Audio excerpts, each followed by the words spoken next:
Bonjour, une petite vidéo pour voir ensemble la représentation de Lewis en se basant sur un exemple, celui de la molécule d'ammoniac, la molécule NH3.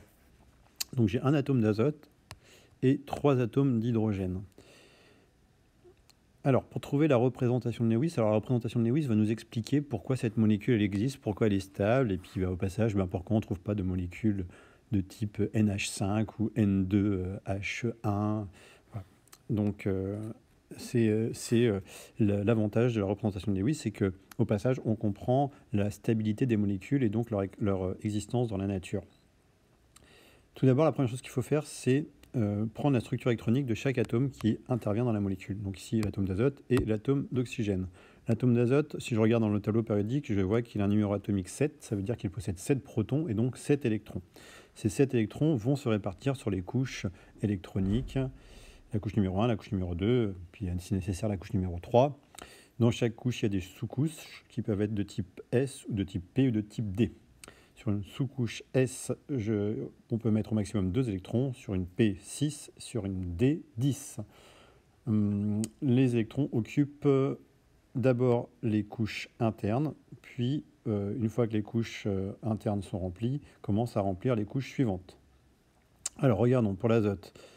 Donc pour l'azote, d'abord les 2 premiers électrons viennent sur la couche numéro 1. Dans la couche numéro 1, il n'y a qu'une sous-couche, la sous-couche S, qui peut avoir 2 électrons maximum, donc ça fait 1s2. Ensuite, c'est la couche numéro 2, dans laquelle on peut avoir une sous-couche S et une sous-couche P. Donc les 2 suivants viennent sur la sous-couche 2s et ensuite sur la sous-couche 2p. Donc ça fait 1s2, 2s2, 2p3 pour l'azote. Pour l'hydrogène, il n'y a que 1 électron, donc ça fait 1s1. Ce qui va être important d'avoir en tête, c'est le critère de stabilité des atomes. Les atomes peuvent exister à la seule condition d'avoir une structure stable. La structure stable, c'est la structure des gaz nobles. Alors les gaz nobles, ils ont des structures. Alors le premier gaz noble, c'est l'hélium. Les gaz nobles étant les éléments de la dernière colonne de la classification périodique.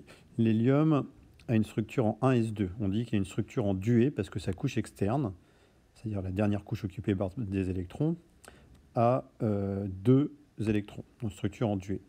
Ensuite, dans la classification périodique, on a le néon. Le néon a une structure en 1s2, 2s2, 2p6. Il a donc sur sa couche externe, la couche numéro 2, 8 électrons. On dit qu'il a une structure en duée. L'élément du dessous, l'argon, a une structure qui se termine en 3s2, 3p6.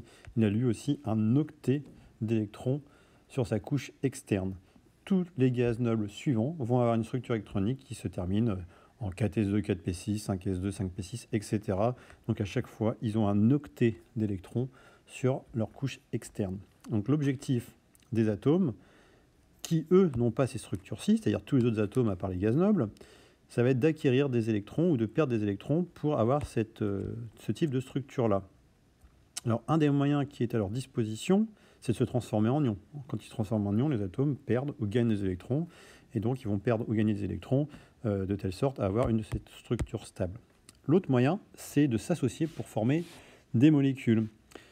Parce que le mécanisme qu'il y a derrière l'association des atomes, c'est la mise en commun d'électrons de la couche externe. 2 atomes qui se lient ensemble, c'est 2 atomes qui vont mettre en commun un électron de leur couche externe. Et dans cette mise en commun, chacun finalement va gagner un électron externe, celui de l'autre atome qui se sera rapproché de lui. Alors regardons comment on en détermine alors la représentation de Lewis de l'ammoniac. Alors, l'ammoniac, ce que je vais faire, c'est que je vais d'abord représenter les atomes de la molécule en les séparant géographiquement. Donc mon azote et mes 3 hydrogènes. Et je vais représenter autour de chacun d'eux leur électron de valence, c'est-à-dire leur électron externe. L'azote, on a dit, il a ici 5 électrons externes. Donc je vais faire un point par électron externe. 1, 2, 3, 4, 5. Les hydrogènes, eux, ils n'ont que 1 électron externe. 1 ici et 1 ici. Donc maintenant, je vais me placer un petit peu du point de vue de chacun d'entre eux. Cet hydrogène ici, là, lui, il a donc un électron externe, c'est-à-dire une structure en S1 qui n'est pas une des structures stables. Ce qui lui manquerait pour avoir une structure stable, c'est-à-dire ici une structure en duée, c'est un électron. Donc ce qu'il va faire, c'est qu'il va se lier ici à l'atome d'azote. Donc c'est-à-dire qu'il se rapproche de l'atome d'azote du coup, son électron externe à l'hydrogène va être attiré par le noyau d'azote, qui est positif. Et en même temps, l'électron externe de l'azote va être attiré par le noyau d'hydrogène. Donc, ce qui crée une liaison entre les atomes, ce qui les empêche de se séparer géographiquement. Ils restent collés l'un à l'autre comme deux aimants. Et au passage, du coup, les deux électrons externes, celui de l'hydrogène et celui de l'azote, ils sont à mi-chemin, en quelque sorte, entre l'hydrogène et l'azote. Donc, chacun des deux atomes, hydrogène et azote, peuvent en revendiquer la propriété. Par conséquent, l'hydrogène, lui, il va se dire, moi, je n'ai plus qu'un seul électron externe, j'en ai deux. Celui-ci, enfin les deux, voilà, les deux qui sont dans la liaison. Donc, s'il a deux électrons externes, il a une structure enduée, c'est-à-dire une structure stable, ce qui lui permet d'exister. Les autres hydrogènes, ils vont faire exactement la même chose. Voilà, même mécanisme, comme ça, ils se stabilisent. Et au passage, l'azote aussi est gagnant, parce que l'azote, si on fait le compte des électrons externes qu'il a, on va voir qu'il y en a 1, 2, 3, 4 ici, 5, 6, 7, 8. Donc sa structure est passée en quelque sorte d'une structure qui se finit en 2s2, 2p3 à une structure qui se termine en 2s2, 2p6, c'est-à-dire une structure avec 8 électrons externes qui est bien une structure stable. Donc par ce mécanisme de mise en commun d'électrons et donc de formation de liaisons covalentes, chaque atome de la molécule s'est stabilisé en acquérant donc soit un duet d'électrons externes, soit un octet d'électrons externes pour l'azote.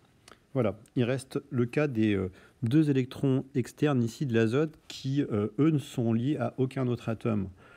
Alors ces deux électrons, forcément, ils ne pourront pas se lier à d'autres atomes parce que voilà, l'azote, il est complet en termes d'électrons externes, il en a 8.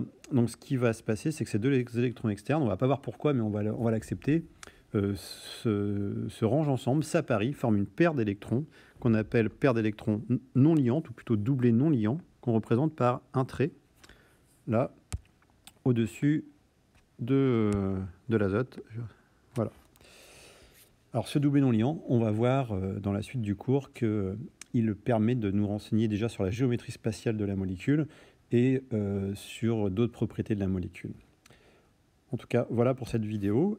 Et normalement, vous devriez être en mesure de traiter d'autres exemples de représentation de Lewis.